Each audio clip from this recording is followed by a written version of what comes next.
সুপ্রভাত চক্রবর্তী। আজকে যে টপিকটা নিয়ে আসছি সেই টপিকটা হচ্ছে কি, এই মাথায় খুশকি হচ্ছে, গায়ে চুলকানি হচ্ছে, এর কারণ কিন্তু আমরা যদি ঠাকুমা, দিদা বা বড় মা এদের দিকে চিন্তা করতাম, ওদের কিন্তু কোনোদিন এই মাথায় এই এই এই চুলকানি জিনিসটা আর হাতে এরকম জিনিসটা, এই জিনিসটা কিন্তু ওদের পেতাম না। এর কারণ কি? এখন এত সমস্ত বিজ্ঞানে এত সমস্ত উন্নতি, কিন্তু আমাদের মাথাটা এমনভাবে খেয়ে রেখেছে যে সেটা আমি ব্যাখ্যা করছি। এই যে মাথায় যে খুশকি হচ্ছে বা গায়ে চুলকানি হচ্ছে, মাথায় খুশকি হওয়ার মূল কারণ কি? ছত্রাক। এই ছত্রাকের জন্ম কীভাবে হয় না, রোদ। এই রোদ যদি মাথায় যদি সবসময় নিতে পারি, তাহলে কিন্তু সেই খুশকিগুলো কিন্তু হবে না। আর একটু লক্ষ্য করলে দেখা যায় যে আগেকার দিনে দিদিমা, ঠাকুমা এরা কী করতো, চানটি করলো আর চানটিকে রোদে যেয়ে মাথা দিয়ে সেই মা কালীর মতো মেলে দিল। সেই রোদ পেলো, রোদ পাওয়া মাত্র কী হলো না, মাথা শুকিয়ে গেল, তাহলে ভিতরে যে সমস্ত ছত্রাকগুলো ছিল সে ছত্রাকগুলো কি মারা যেত। তাছাড়া কী হতো, ওনারা কী করতো না, সর্ষের তেল গায়ে মাখতো। কেন মাখতো না? তাদের মধ্যে তখনকার দিনে এই সায়েন্সটাও তো তাদের মধ্যে ধারণা ছিল যে সর্ষের তেল মাখালে তার মধ্যে কী থাকে, সালফার থাকে। সালফার থাকলে কী হয় না, গায়ের মধ্যে যে চুলকানি বা এই সমস্ত যে ইয়েগুলো হয় সেগুলো নষ্ট করে দেয়।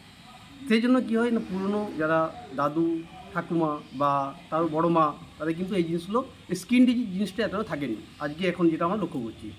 কিন্তু আমরা এখন লক্ষ্য করে দেখা যায় যে 10 জনের মধ্যে 9 জনের খুশকি এবং এটা কিন্তু আছেই আছে।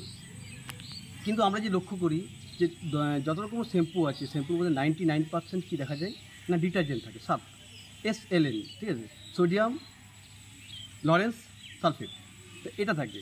তো আমাদের কী করা হয়, বিভিন্ন রকম কোম্পানির ব্র্যান্ড দিয়ে বিভিন্ন রংচঙ্গা করে এর দাম এত আমরা সবাই কিন্তু যতই আমরা শিক্ষিত হই না কেন, ওই ক্লাস 8 পাস বা 10 পাসের যদি কোনো ব্যক্তি এসে আমাকে বোঝায় যে এই শ্যাম্পুর মধ্যে এই ভিটামিন আছে, আমার মধ্যে এই আছে, এর মধ্যে এই আছে, কিন্তু আমরা একবারও বুঝি না যে ভিটামিনটা ওখানে ঢুকবে কী করে, কীভাবে ঢুকবে। ভিটামিন তো খেতে হবে, ভিটামিন যদি আমরা কিছু খাই তবে সেটা আমার শরীরের কোনো কাজে লাগবে।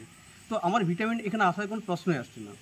লক্ষ্য করলে দেখা যায় যে রাজস্থানে রিসার্চ করে দেখা গেছে যে রাজস্থানে জল কম, ওখানে মানুষ 2 দিন 3 দিন ছাড়া চান করে, ঠিক আছে, তাও সত্ত্বেও কিন্তু ওখানে ওই রোদের কারণে বা বিভিন্ন কারণে ওখানে কিন্তু ইচিংয়ের প্রবলেম বা যে কী বলবো, পেট প্রবলেম কিন্তু নেই। আমরা যদি এখানে দেখি তো 10 জনের মধ্যে এত বডি স্প্রে মাখিয়ে আমরা এত ডিও লাগাই, তা সত্ত্বেও কিন্তু আমাদের এই চুলকানি, এবং এত শ্যাম্পু ব্র্যান্ড শ্যাম্পু ইউজ করি, তা সত্ত্বেও কিন্তু চুলকানি এবং কিন্তু আমাদের খুশকি কিন্তু আমাদের কিন্তু কম নয়। ওদের আজ থেকে কী করবো, শ্যাম্পু যদি ইউজ করতেই হয়, যে কোনো শ্যাম্পু ইউজ করো, সব সাত, ঠিক আছে, এবং সর্ষের তেলটা মাখলে আমার যে চুলকানি যেটা আছে সেটা আশা করি কমতে পারে।